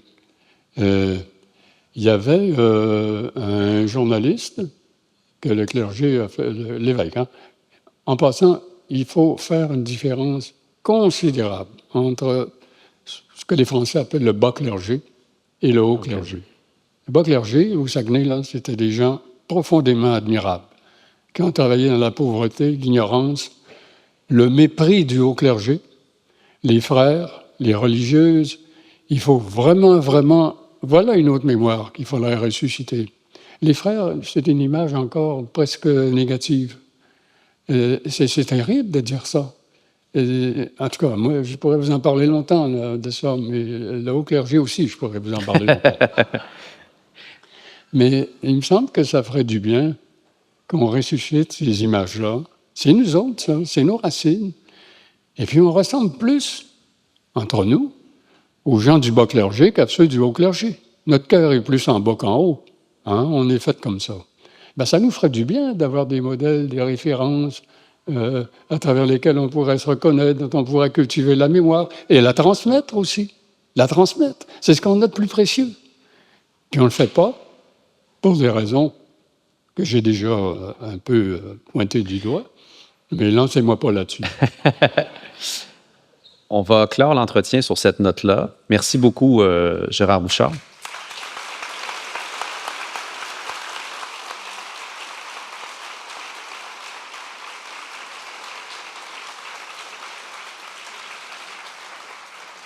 Est-ce que je dois comprendre que vous êtes tanné, là? En fait, on aimerait surtout vous entendre pour la période de questions qui va suivre. Alors, écoutez, là, il est 7h05. On peut prendre quelques moments, je ne sais pas, moi, 20, 30 minutes de questions du public. Il y a un micro qui va circuler. Alors, s'il y en a parmi vous qui souhaiteraient poser une question à M. Bouchard, vous pouvez lever votre main. Quelqu'un ira vers vous avec le micro. Je vais sans doute relayer la question pour s'assurer que tout le monde puisse bien l'entendre. Donc, est-ce qu'il y a quelqu'un qui voudrait casser la glace, se lancer? Je voudrais féliciter M. Bouchard pour cette excellente conversation. Je connais un peu JWG et je trouve ça totalement injuste qu'on n'ait aucune référence à nulle part de lui. Quand on cherche sur Internet, on n'a pas de référence de lui. Et c'est quelqu'un qui a été excessivement important dans le développement économique. Surtout, on entend parler un peu de Dubuc, mais il me semble que J.W. Lebeuf a été largement plus important dans le développement économique et on n'entend pas parler de ça. Pourquoi? C'est la censure du clergé.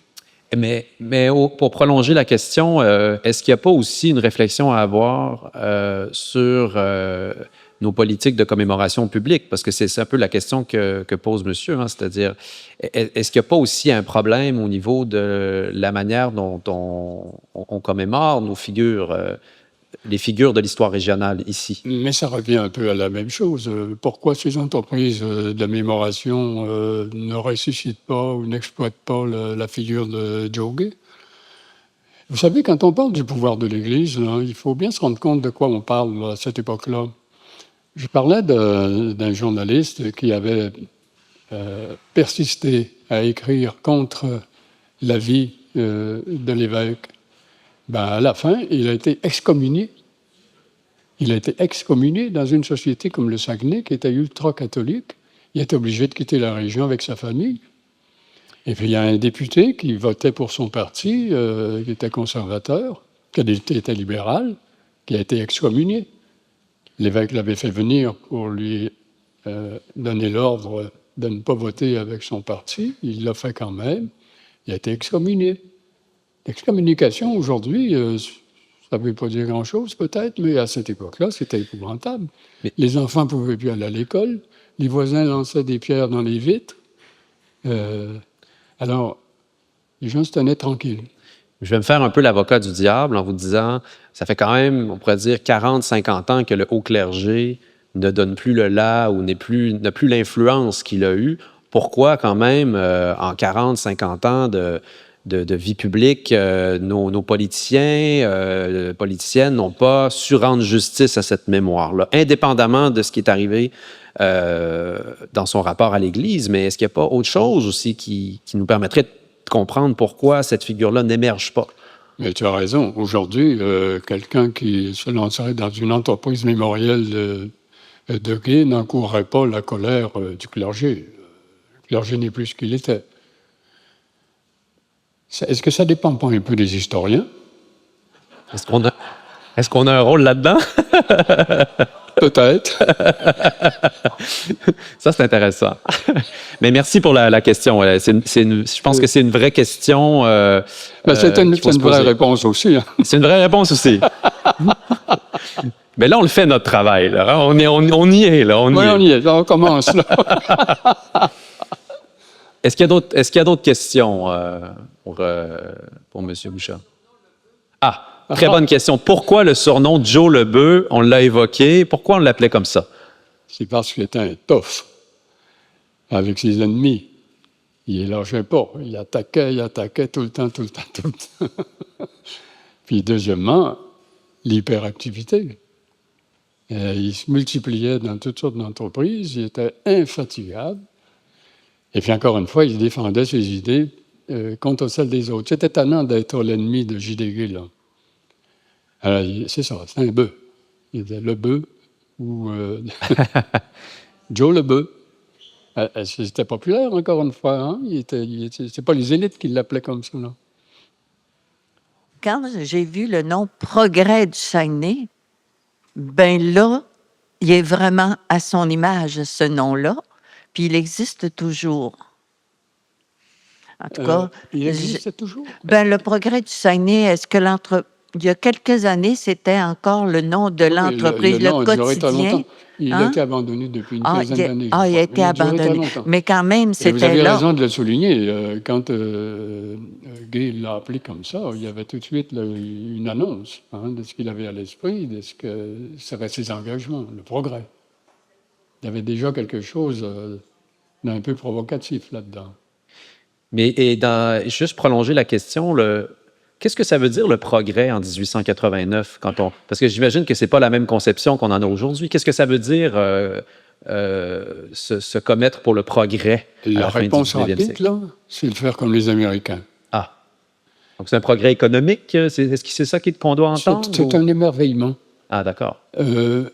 Les vieilles personnes que j'ai interrogées, moi, qui étaient allées aux États-Unis, vous savez qu'il y a eu un tiers des Canadiens français qui sont allés aux États-Unis entre 1830 et 1940. Un grand nombre sont revenus, mais plusieurs ont vécu là plusieurs années. Quand ils revenaient, ils étaient émerveillés. Ils avaient vu des gratte-ciels. Ils avaient vu des automobiles tout pleins, des grandes rues remplies d'automobiles, des larges trottoirs remplis de piétons. Et lui-même va à Chicago, je crois, en 1893, 90, dans ce coin-là, dans le Chicago industriel. Là, il le voit, J.D. Il est allé un peu partout. Ouais. Il a vraiment voyagé beaucoup aux États-Unis. Et puis, il voyait la richesse, il voyait les produits de l'industrie. Tout ça, pour lui, ça ramenait à l'industrialisation. Et puis à ce qu'on appelle aujourd'hui l'entrepreneuriat. Alors ça, il a convaincu ces gens qui avaient dit, c'était pas dur de les convaincre, parce qu'eux autres aussi, ils voyageaient aux États-Unis. Et les cultivateurs même qui étaient allés aux États-Unis tenaient le même langage. Pas pour rien qu'il y a des cultivateurs qui ont essayé de se lancer dans l'industrie des pâtes et papiers, des cultivateurs. Bon. Alors, c'était faire comme les États-Unis. C'était naïf, mais étant donné l'état de notre société à ce moment-là, c'était quand même extrêmement pertinent et prometteur et difficile, parce que ça allait directement contre l'utopie de l'Église. C'est une question très terre-à-terre. Où est-il décédé et où est-il enterré? Au séminaire, pas au séminaire quand même.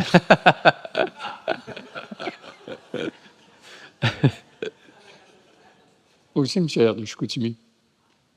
Oui. Mais, encore une fois, si vous y allez, vous allez voir qu'il n'y a rien d'extravagant là-dedans.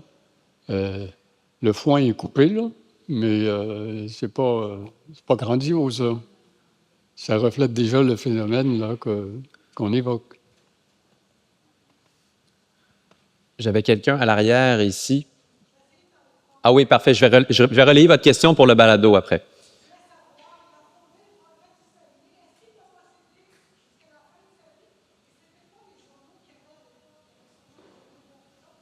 Oui. Donc, pour la balado, je reprends la question. Donc, est-ce qu'il a été propriétaire du Progrès toute sa vie? Alors, je crois que c'est pas le cas. Hein. Et ensuite, quels étaient les autres journaux qui étaient actifs sur le territoire? Il n'a pas été propriétaire toute sa vie parce qu'à un moment donné, le clergé trouvait qu'il était devenu trop menaçant et le clergé a acheté le Progrès. 1912, je crois. Et à partir de ce moment-là, le Progrès est devenu extrêmement sage, très différent de ce qu'il était. C'est devenu le journal de l'évêché, en quelque sorte. C'était devenu le journal de l'évêché, d'une certaine manière. Oui, absolument. L'évêque n'avait plus à intervenir là, pour demander aux journalistes de modifier leurs textes. Les textes étaient rédigés déjà par les théologiens du Grand Séminaire. Autrement, il y avait la défense, mais la défense œuvrait surtout pour défendre les intérêts de Price. Hein? C'était le journal de Price. Price avait son journal, comme la bande de Gay avait le sien. C'était la défense, je crois. Il me semble. Alors, c'était pas le journal de Monseigneur Lapointe, ça, la défense? Il n'était pas impliqué là-dedans? Là, ça y est, la chicane va prendre. Là. Ah oui. Éventuellement, il y aura le Colon aussi au Lac-Saint-Jean, qui est un peu une réponse à la domination du Progrès du Saguenay. Mais ça, c'est plus tard. Hein? C'est dans les années 1910, je crois.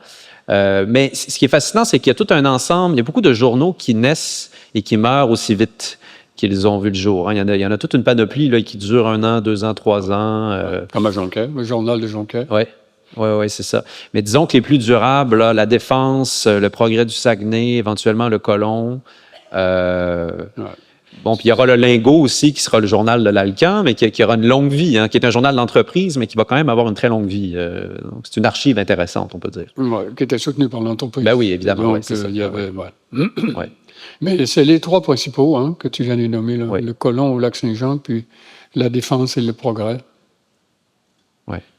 Mais ça devait être intéressant de lire les journaux à cette époque-là. Il y avait du jus. J'ai deux mains qui se lèvent, donc monsieur et madame ensuite. Donc monsieur ici, peut-être... il y a le micro qui s'en vient, qui est tout près. Et je refais la question pour qu'on puisse entendre dans la balado, parce qu'il y a des gens qui vont nous écouter ensuite. Donc monsieur pose une question par rapport à l'existence d'une usine de pâtes et papiers à Jonquière, qui voit le jour de façon à peu près simultanée là, avec la pulperie. Pouvez-vous nous en parler un peu? La compagnie de Jonquière est née à peu près 5 ans après la pulperie, à l'initiative de cultivateurs qui avaient fait un peu d'argent avec le fromage, avec le bleuet. J'ai mentionné le bleuet tantôt, riez pas. Hein, au Lac-Saint-Jean, certaines années, le bleuet rapportait autant d'argent que les fils qui travaillaient dans les chantiers et autant d'argent qu'avec le fromage. Parce que le bleuet était très, très recherché. Il y en avait beaucoup au Lac-Saint-Jean. Donc, c'était quelque chose d'important. Alors, il y a quelques cultivateurs qui avaient donc fait un peu d'argent, qui avaient séjourné aux États-Unis et qui, en revenant, ont formulé un peu leur utopie. Et ça, c'était surtout des gens de Jonquière et du Lac-Saint-Jean. C'était pas Chicoutimi. Mais peut-être qu'ils avaient été inspirés par l'exemple de Chicoutimi. Mais on ne voit pas la relation entre les deux. Et il s'était dit un peu aux autres aussi, faisons comme aux États-Unis. Quand il regardait vers le nord, il ne voyait pas des clochers d'église, etc. Il voyait des clochers d'usine, par exemple. Il voyait des chemins de fer, comme aux States. Et puis, ils ont commencé. Ils ont créé cette usine là, de pâte à papier. Ils ont réussi à la faire fonctionner pendant quelques années. Puis ça allait assez bien. Mais ils ont été victimes de leur succès. Ils avaient épuisé leurs épargnes. Ils ne trouvaient pas le moyen d'aller frapper aux portes des grands financiers montréalais. Ils ne savaient pas un mot d'anglais. Ils n'étaient pas très formés non plus. Ça leur passait par-dessus la tête, là. Donc, ils ont vendu tout de suite à Price. À Price. Price les a rachetés, c'est ça, en 1901, 1902, dans ce coin-là? Dans ce coin-là. Ouais. Et d'ailleurs, peut-être 1903-4, ça a fonctionné un bout de temps. Et d'ailleurs, J.D. Gay ne s'est pas privé de les critiquer. Il était, parce que dans le Progrès, il était très fâché qu'il ait vendu à Price. Évidemment, c'est une trahison. Mais à Jonquière, ils n'avaient peut-être pas le même rapport avec Price qu'à Chicoutimi. Et déjà dans les années 1900-1905, le sentiment qu'on pouvait avoir avec Price n'était pas celui qui existait 40 ans avant, parce que son monopole avait été brisé, justement, par Dubuc, qui s'était fait octroyer lui aussi de très grandes réserves forestières. Et puis Price a commencé à perdre du terrain. C'est pour ça qu'il s'est lancé dans les usines de pâte à papier, qui étaient beaucoup plus rentables, beaucoup plus modernes aussi. J'avais une question de madame ici. Mais il y a eu aussi, comme je le disais, 2 ou 3 groupes de cultivateurs au Lac-Saint-Jean qui ont démarré des travaux pour construire des manufactures de pâte à papier. Mais là, il y a celle de Péribonka qui a opéré un bout de temps. À Saint-André-d'Épouvante, ils avaient construit le barrage. Et puis, il est arrivé un orage épouvantable, apparemment, qui a emporté le barrage. Alors, ça s'est arrêté là. Mais je veux dire, l'intention était là, la vision était là. Hein? C'est les moyens qui étaient... Oui, c'est les moyens qui ne suivaient pas.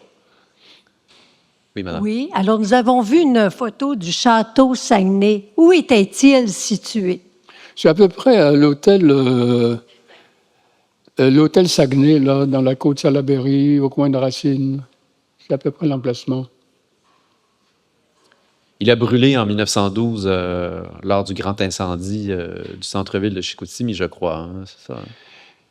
Il faut avoir une idée de Chicoutimi aussi qui n'a pas été mise en valeur. C'était une véritable capitale, là. Il faisait venir des grands chanteurs d'opéra, des grands pianistes de New York, d'Europe.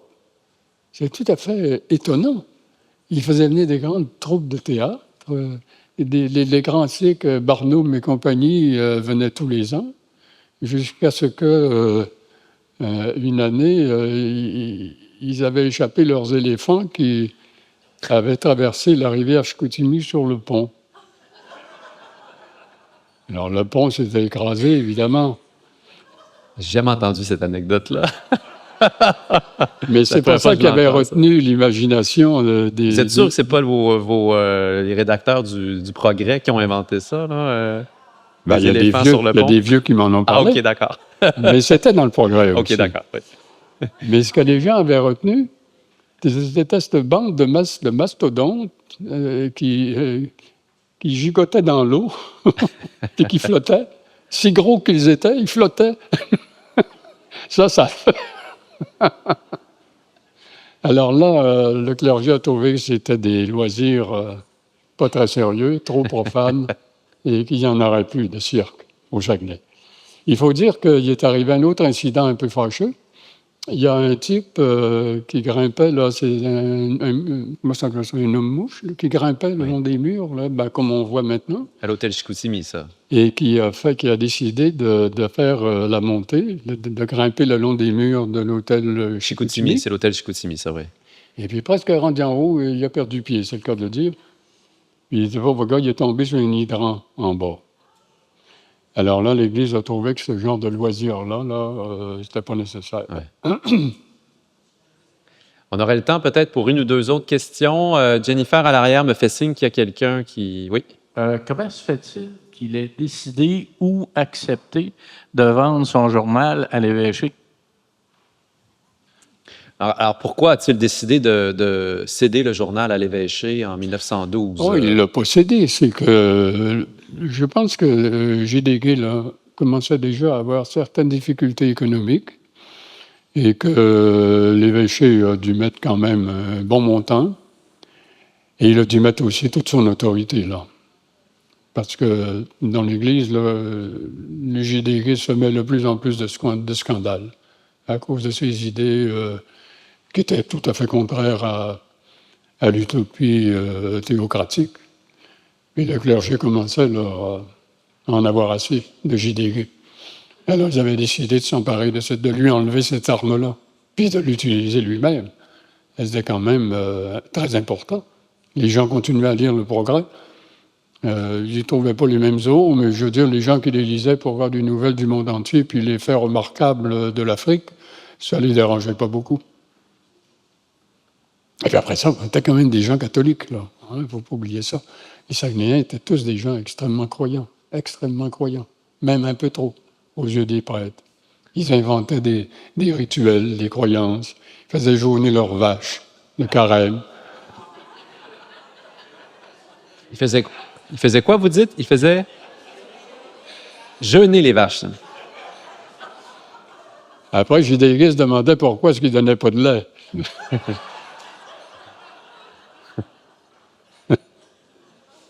On a une autre question, peut-être? Une dernière? Oui? Je crains que vous n'osiez me répondre, mais je le sais quand même. Où en serait le Saguenay-Lac-Saint-Jean n'eût été du haut clergé, selon vous? Où en serait le Saguenay-Lac-Saint-Jean n'eût été du haut clergé? C'est bien ça? C'est-à-dire, si le haut clergé n'avait pas existé? D'accord. Ou s'il n'avait pas eu ce rêve théocratique. Oui. Parce qu'il était extrêmement autoritaire. Moi, ce que je dirais, c'est qu'aujourd'hui, on ne verrait pas de différence. Parce qu'à partir des années 1925-1930, l'économie de la région a été prise en charge par des capitaux étrangers. Parce que les initiatives, toutes les énergies que j'ai évoquées, étaient commencées à s'épuiser là, à partir des années 1920, au profit de compagnies étrangères qui prenaient le relais et qui donnaient de l'expansion à ces entreprises-là, ce que notre génération d'hommes d'affaires ne pouvait pas faire. Ça a beaucoup attristé les contemporains de voir que les rêves se réalisaient, mais en anglais, par des protestants, et en faisant des Saguenayens des prolétaires, en les refoulant dans leurs conditions initiales. C'est une histoire un peu triste, hein? La fin est un peu triste. D'ailleurs, ça me fait penser... même très triste, je dirais. J.D. avait... On n'en a pas parlé, mais il défendait l'affichage en français. Oui. J'ai souvenir d'une chronique où il félicite les marchands, les commerçants de détail qui affichent en français dans les vitrines sur la rue Racine, qui est dominée par l'anglais. En 1890, tout ce qu'il y avait sur la rue Racine était en anglais. Il n'y avait rien de français. Et puis, les gens qui entraient dans des salons de barbier, il y avait beaucoup de journaux sur les murs. C'était des journaux anglais. On se demande pourquoi, d'ailleurs. Les clients ne lisaient pas beaucoup l'anglais. Mais c'était pour faire anglais. C'était prestigieux. Alors, ça, c'est une autre affaire. Quand on parle de la Révolution tranquille, qui a donné un sacré coup de balai pour restaurer l'état du français, ben, il y a eu un peu la même chose ici. La lutte pour le français, ça s'appelait différemment, mais contre l'anglais, il y a eu la même chose. Je me permets peut-être la dernière question pour clore l'entretien.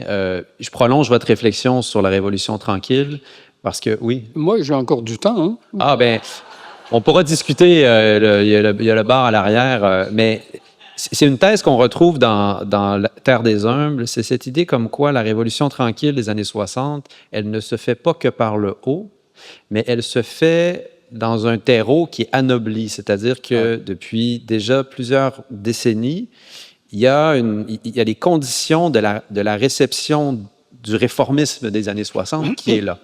Et j'ai l'impression que cette thèse-là, elle est vraiment intéressante. On ne l'entend pas beaucoup, mais c'est cette idée d'une double dynamique. On ne comprend pas la Révolution tranquille. Évidemment, il y a Jean Lesage, René Lévesque, Paul Gérin-Lajoie, mais il y a aussi ce terreau des humbles qui voulait la voir advenir, cette Révolution tranquille. Et on remonte jusqu'à J.D. Mais pour pouvoir poser cette question-là, il faut posséder certains éléments déterminants. Il faut d'abord avoir une banque de données orales qui nous permet d'apprendre que les habitants dès les années 1930-35 ne rêvaient que de l'éducation, que de l'instruction, parce qu'ils s'étaient bien aperçus que ceux qui étaient instruits réussissaient dans la vie. Surtout à cette époque-là où ils étaient tombés dans une misère considérable. Ils voyaient bien que dans un village, c'était l'ingénieur, et même le ramancheur à certains points, mais en tout cas le curé, l'échevin, le député, c'était des gens instruits qui vivaient bien. Et puis, encore une fois, à cause de l'impact de l'épuisement des terres arabes, qui ont condamné toute une génération là, vers la ville, dans une impréparation totale, et puis l'effet de la crise qui s'est jumelé à ça, bien là, ces habitants-là, moi, ils me disaient ça. Il aurait fallu faire instruire. On voulait donc qu'ils se fassent instruire. Mais c'est les élites qui retardaient. Hein, c'est bien plus que ce que tu dis, c'était plus qu'une prédisposition. J'avais dit ça à Guy Rocher une fois, moi. J'ai dit, vous savez, le ministère de l'Éducation, la révolution de l'Éducation, ça faisait longtemps que les habitants en parlaient. Il n'avait pas aimé ça beaucoup. Mais c'est vrai pareil. Et puis après ça, on juge la chronologie de la Révolution tranquille à partir de ce que Montréal nous en enseigne, ou Québec, ou les statistiques de l'ensemble du Québec. Mais quand on fouille dans les régions, et surtout quand on a un fichier de population, on découvre des choses étonnantes. On découvre, par exemple, que le déclin du recrutement religieux n'est pas survenu en 1955-1960 dans la région, c'est les années 1930. Avant, oui. Ouais. Le déclin des croyances religieuses fondamentales, avec le fichier de population, on peut mesurer ça dans certains cas, c'est dans les années 40. L'irrespect, la violation de la règle de l'Avent, l'interdit de tenir des mariages durant l'Avent, ça c'est à partir des années 20, ça, que c'est complètement transgressé. Alors, si on faisait le tour des régions comme ça, on arriverait à modifier complètement la vision qu'on a, au moins des origines de la Révolution tranquille. Là, actuellement, la vision qui prédomine, c'est que tout s'est fait à partir de 1960. Ça, c'est la vision montréalaise, là, qu'ils l'ont vécu dans tous ces éclats, etc. Mais il y a les régions aussi là-dedans, là, il faut voir. Elles ont aussi font partie de la Révolution tranquille, puis font partie de l'histoire du Québec. Les historiens ont très peu travaillé sur les régions. Il y a eu des bonnes monographies, mais c'est des monographies qui sont centrées surtout sur le reportage des faits, des dates, des événements. Ça, c'est très bien fait. Mais dégager la signification, modéliser un peu ce qui se passait vraiment au fond de la société, dans l'économie, comme les historiens comme nous essayons de le faire maintenant, malheureusement, ça ne s'est pas fait beaucoup. L'autre élément déterminant d'explication que vous n'avez pas mentionné, c'est qu'il faut aussi lire votre livre. J'ai gardé ça pour la fin. Ben c'est ça, on est rendu là. C'est pour ça que j'ai ri tout à l'heure. Je pensais que vous alliez dire, il faut lire mon livre si vous voulez avoir plus d'explications, mais je sais que vous avez une copie. Tu comprends bien que je ne sais pas ce genre-là, moi. Mais si vous voulez le lire, vous avez beau, hein? Mais je dis ça parce que je sais que vous avez apporté une copie, puis vous vouliez la faire tirer, c'est ça, non? Je ne voulais pas la faire tirer, mais puisque tu le dis, je vais Là, je ne sais pas comment vous allez vous organiser avec ça, mais moi, je laisse ça de vos mains, là. Il y a beaucoup de candidats. Gardez le micro pour qu'on vous entende bien, par contre. Oui. Il y a beaucoup de candidats, je dis. Oui. Voilà ce que nous allons faire. Je vais choisir un numéro.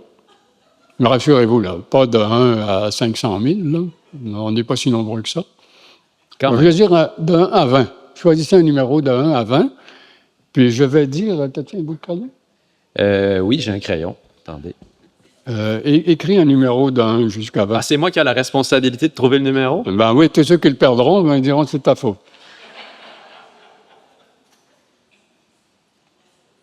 OK.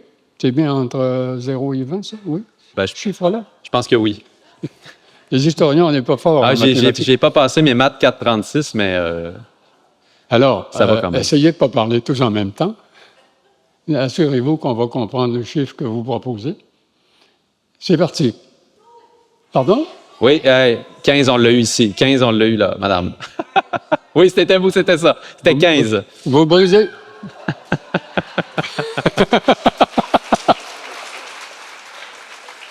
Là, moi, je vous en veux quasiment. Le plaisir n'a pas duré longtemps. Il y a quand même des méthodes plus scientifiques pour faire des tirages, mais vous pourrez avoir le livre dédicacé. On voit bien que c'est manuel, hein? Oui. Bon, écoutez, merci. D'abord, pour terminer, je veux simplement prendre quelques secondes pour vous. Monsieur Bouchard, je veux vous remercier du fond du cœur pour l'entretien. Je vous remercie aussi pour votre présence. Mon souhait, c'était que ces entretiens-là, ce soient aussi des moments de rencontre et qu'on puisse faire ça, pas à distance ou via notre ordinateur, mais en présence, en public, avec des gens. Et merci d'être venus aussi nombreux. Ça me touche énormément et j'espère sincèrement qu'on pourra se retrouver lors du prochain entretien. Je vous invite d'ailleurs à suivre la série sur le site web du 350e. Jennifer, est-ce que tu voudrais rajouter un petit mot? Je voulais juste rajouter Excusez-moi, que j'ai... le prochain entretien, est-ce que c'est avec moi aussi? Non. Oui, à tous les fois. Non. Mais j'allais vous demander, c'est quoi le prochain sujet en 2027? On va réfléchir à ça peut-être. Le prochain sujet en 2027. De prochains grands entretiens. En fait, je voulais vous remercier. J'ai fait le calcul 3 fois. Nous étions 176 ce soir. C'est important pour moi de vous le dire parce que des projets en histoire avec un aussi grand public dans un lieu magnifique avec des gens super intéressants et super drôles, ça nous touche au 350e. Ça nous montre qu'on est capable de faire des projets en valorisation de l'histoire avec le public et je tenais vraiment à vous remercier. Bonne soirée.